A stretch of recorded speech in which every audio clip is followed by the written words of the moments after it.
के अंदर है। आजादी एहसास का नाम है और जिस कौम का एहसास जिंदा होता है वो आजाद रहना और आजाद रहना चाहती है।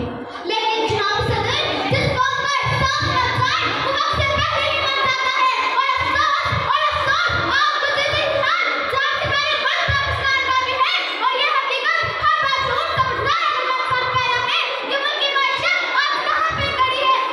एक तरफ अमलियत की आशा है तो दूसरी तरफ आवाम की खुदकशियां है। अरे जिस बाप ने मेरे साथ सत्ता का कर अपने हाथों से अपने बच्चों को दगाई रात में फेंक दिया, इस बाप के लिए करना झंडा उठा रंग में क्या फर्क होगा।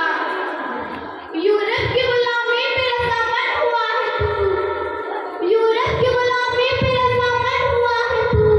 मुझको तो गिला तुझसे है यूरोप से नहीं, मुझको तो गिला तुझसे है यूरोप से नहीं। जनाब सदर, हमारे बुजुर्गों ने लाखों कुर्बानियां देकर वतन हासिल किया, मगर आज इस मुल्क की हालत ये है कि अंग्रेज बनने वाले सलाहकार अलग हुक्मरान तक इस मुल्क को लूट रहे हैं। जिस किसी का जितना हाथ पहुंचता है उसका भी नुकसान और लूटने में लगा हुआ है। लेकिन इनके बारे में किसी शायर ने क्या खूब कहा, मैं किसके हाथ में अपना लहू तलाश करूं, मैं किसके हाथ में अपना लहू तलाश करूं। सितारे जनाब सदर, नौजवान किसी भी मुल्क का सरमाया होते हैं। आलम इकबाल इन्हें शाहीद कहते हैं, मगर आपकी शाहीद नहीं, बल्कि एक गश्त से बदल जिंदगी गुजार रहा है। हराम, करप्शन, झूठ, फरेब, धोखेबाज इसके खून में शामिल हो चुका है। गुमान गाने फिल्में सर्च कर ले तो अपने आप को बड़ा हीरो समझता है।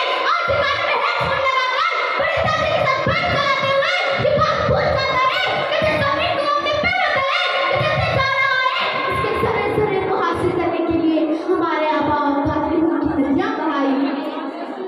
अपने हाथों से इस चमन को न बर्बाद करो, अपने हाथों से इस चमन को न बर्बाद करो।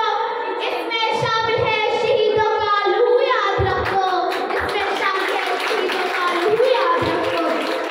जनाब सदर, आज मेरी कौम को जज्बाए और जज्बाती नारे ने इस मकाम पर पहुंचा दिया है कि आज भी हमारे हुकूमतें अंग्रेज के सामने कचकन लिए खड़ी है। और ये हकीकत है, और हकीकत से मुंह मोड़कर जज्बाती बातें करना, जज्बाती नारे लगाना इनका तौर तरीका